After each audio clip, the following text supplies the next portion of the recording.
Адамдардың өзгеруіне 7 кедергі бар. Ең бірінші кедергі мен бәрін білемін деп айту. Сіз білетін тақырыпты айтып жатыр. Ой, мен бәрін білемін дейсіз да, тыңдамайсыз, тыңдағыңыз келмейді. Себебі сіз миыңызға солай айтып жатсыз. Мен бәрін білемін. Ой, мен білетінді айтып жатыр. Оның ерекше қабілеті бар. Сондықтан ол сол нәрсеге жетіп жатыр. Ал менде ерекше қабілет жоқ. Сондықтан мен бұндай нәтижеге жетпей жатырмын деп ойлайды. Ол дұрыс емес негізі.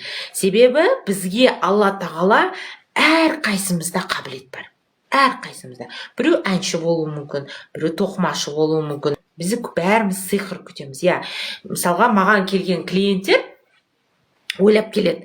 Мен қазір саған келдім, вот 1 рет мен сенен терапия өттім, немесе мен сенен консультация өттім, болды, сиқыр. Яғни мен өзгеріп кетемін. Немесе менің күйеуім өзгеріп кетеді. Ол жерде онда ешқандай